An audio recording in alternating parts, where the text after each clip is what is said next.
नमस्कार। सोच सफर में आपका स्वागत है।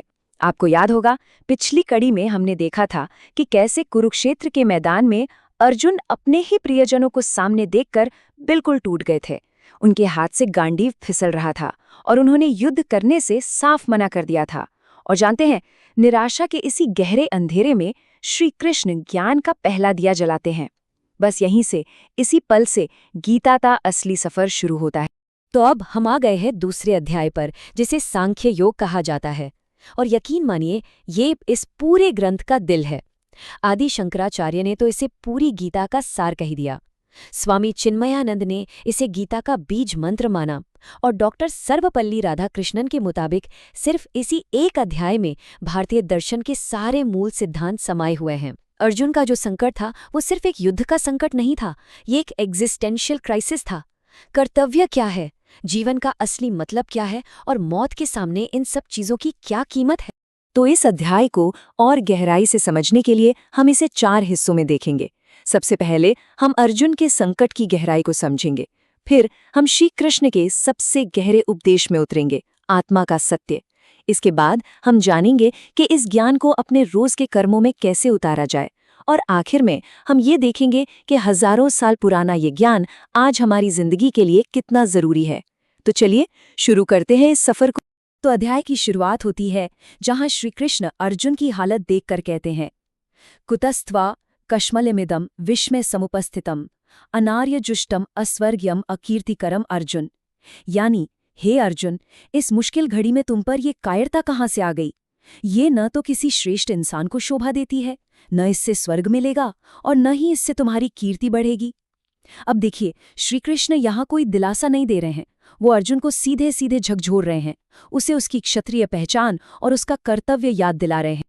लेकिन यह सिर्फ कठोरता नहीं है, ये एक गुरु का अपने शिष्य को नींद से जगाने का एक प्रयास है।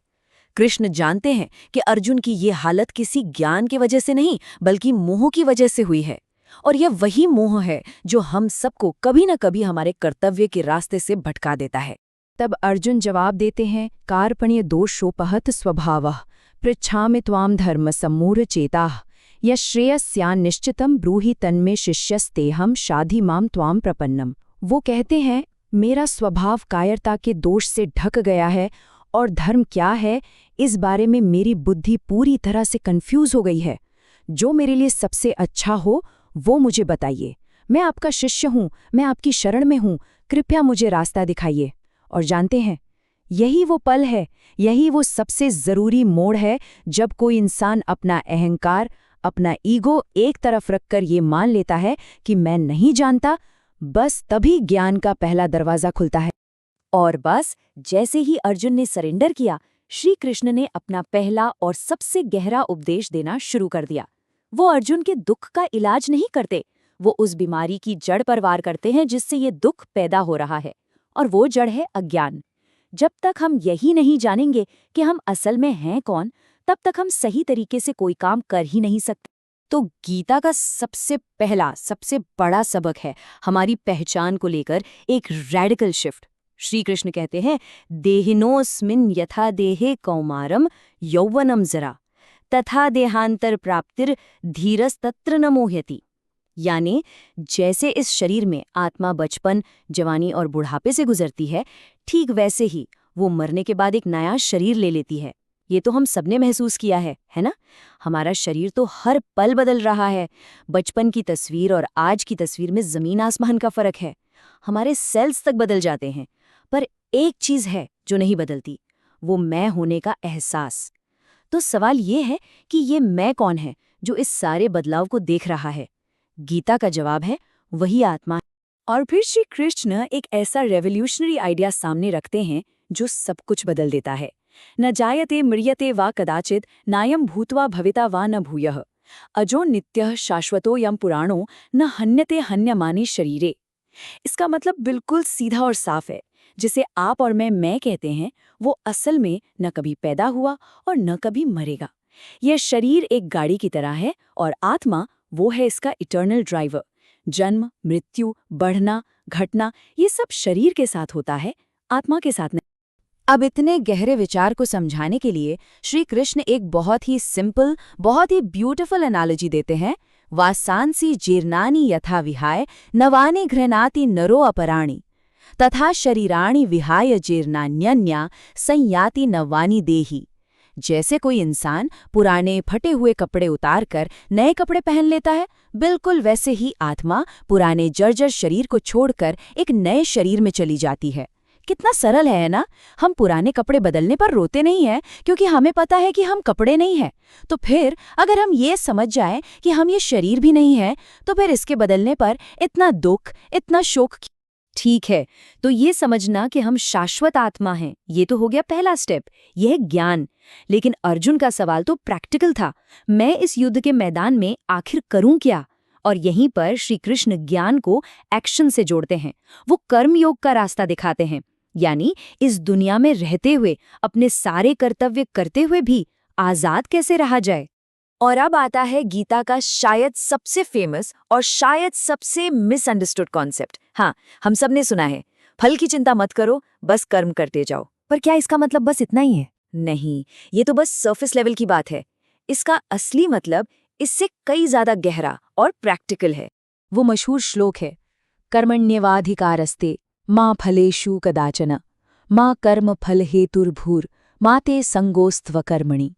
यानी तुम्हारा हक, तुम्हारा अधिकार सिर्फ कर्म करने पर है, उसके फल पर कभी नहीं। तुम न तो कर्म के फल का कारण बनो और न ही कर्म न करने से अटैचमेंट रखो। चलिए इस एक श्लोक को 4 छोटे छोटे हिस्सों में तोड़कर समझते हैं। पहला, अधिकार कर्म में, मतलब आपके हाथ में क्या है? सिर्फ आपका एफर्ट, आपकी मेहनत। दूसरा, फल में नहीं। क्यों? क्योंकि रिजल्ट पर आपका 100% कंट्रोल कभी होता ही नहीं है। तीसरा, फल का हेतु मत बनो। इसका मतलब है कि सिर्फ रिजल्ट के लिए काम मत करो, वरना एक्शन एक बोझ बन जाएगा और आप हमेशा एंग्शियस रहेंगे। और चौथा, अकर्म में आसक्ति न हो। ये सोचकर बैठ जाना कि अरे फल तो मेरे हाथ में है ही नहीं, तो मैं कुछ करूं ही क्यों? ये भी एक तरह का अटैचमेंट है इन एक्शन से। जैसा स्वामी विवेकानंद ने कहा था, कमाल की बात यह है कि जब आप फल की चिंता से मुक्त होते हैं ना, तभी आप अपना बेस्ट दे पाते हैं। तो सवाल फिर वही है कि आखिर कर्म करें तो करें कैसे? श्री कृष्ण कहते हैं, सिद्ध सिद्ध्योह समो भूत्वा समत्वम योगोच्यते। मतलब सक्सेस मिले या फेलियर, दोनों में सम रहो, बैलेंस्ड रहो। और यही बैलेंस, यही इक्विनिमिटी, यही तो योग है। जरा सोचिए, एक स्टूडेंट है, वो एग्जाम के लिए जी जान से मेहनत करता है, पर रिजल्ट की टेंशन में नहीं जीता। वो बस अपनी तैयारी पर फोकस करता है, रिजल्ट चाहे जो भी आए। बस यही है गीता का योग, मन का संतुलन। अब आप सोच रहे होंगे कि ये हजारों साल पुरानी बातें आज की फास्ट पेस्ड लाइफ में कैसे रेलेवेंट है? बिल्कुल है। अर्जुन ने भी श्री कृष्ण से पूछा था कि ये जो स्टेबल माइंडेड इंसान है, जिसे गीता स्थित प्रज्ञ कहती है, उसके लक्षण क्या हैं? और श्री कृष्ण का जवाब आज की मॉडर्न साइकोलॉजी से कितना मिलता जुलता है। वो कहते हैं कि ऐसा इंसान बाहरी चीजों में खुशी नहीं ढूंढता, वो अपने आप में ही कंटेंट रहता है। ये बिल्कुल आज के इमोशनल इंटेलिजेंस और इनर पीस जैसा है ना? और फिर श्री कृष्ण इंसान के डाउनफॉल का एक पूरा साइकोलॉजिकल फ्लो चार्ट समझाते हैं। ध्यायतो विषयान पुंसः से लेके बुद्धिनाशात प्रणश्यति तक। ये एक चेन रिएक्शन है। देखिए, सब कुछ शुरू होता है किसी एक चीज के बारे में बार बार सोचने से। सोचते सोचते उससे हो जाता है अटैचमेंट। अटैचमेंट से पैदा होती है इच्छा यानी डिजायर। और जैसे ही वो डिजायर पूरी नहीं होती, आता है गुस्सा। और गुस्सा क्या करता है? वो हमारी बुद्धि को, हमारे विवेक को ढक देता है। और जो बुद्धि ही नष्ट हो गई तो इंसान का पतन तो निश्चित है। जरा सोचिए, क्या ये आज के कंज्यूमरिज्म और सोशल मीडिया एडिक्शन का परफेक्ट डायग्नोसिस नहीं? आज की दुनिया में हम सब स्ट्रेस, आइडेंटिटी क्राइसिस और सोशल मीडिया के कांस्टेंट कंपैरिजन से जूझ रहे हैं। गीता इन सब के लिए प्रैक्टिकल सॉल्यूशन देती है। जब हमें ये समझ आ जाता है कि हमारी असली पहचान हमारी जॉब, हमारे बैंक बैलेंस या हमारे फॉलोअर्स से कहीं ज्यादा गहरी है, तो एक इनर सिक्योरिटी मिलती है। जब हम अपना फोकस एफर्ट पर रखते हैं, आउटकम पर नहीं, तो स्ट्रेस अपने आप कम हो जाता है। और जब हम सुख और दुख, प्लेजर और पेन दोनों में बैलेंस्ड रहना सीख लेते हैं, तो हम ट्रूली इमोशनली स्टेबल हो जाते हैं। और इस अध्याय के आखिर में श्री कृष्ण एक तरह से सब कुछ समअप करते हुए कहते हैं, एषा ब्राह्मी स्थितिर्पार्थ, नैनां प्राप्य विमुह्यति स्थित्वा स्यामंतकालेपि ब्रह्म निर्वाणम ऋच्छति। यानी हे पार्थ, ये है ब्राह्मी स्थिति, a divine state of consciousness. इसे पाने के बाद इंसान कभी कंफ्यूज नहीं होता, और अगर कोई अपनी जिंदगी के आखिरी पलों में भी इस स्टेट में रह पाया तो उसे परम मुक्ति, ब्रह्म निर्वाण मिलता है। तो ये अध्याय हमें एक बहुत ही जरूरी सवाल के साथ छोड़ जाता है, एक सवाल जो हम सबको खुद से पूछना चाहिए। क्या हम वाकई अपने काम पर, अपनी एफर्ट पर फोकस कर रहे हैं, या हमारा सारा ध्यान सिर्फ और सिर्फ रिजल्ट पर अटका हुआ है? आत्मा का ज्ञान, कर्म योग, इंद्रियों पर कंट्रोल और मन का बैलेंस, ये वो 4 पिलर्स हैं जिन पर गीता की पूरी इमारत खड़ी है। इन सवालों के जवाब किसी किताब में नहीं मिलेंगे, ये हमें अपने अंदर ही खोजने होंगे। तो अध्याय 2 हमें सिर्फ इन्फॉर्मेशन नहीं देता, ये हमें एक नया नजरिया देता है, एक नया चश्मा, जिससे हम खुद को और इस दुनिया को बिल्कुल अलग ढंग से देख सकते हैं। जय श्री कृष्ण।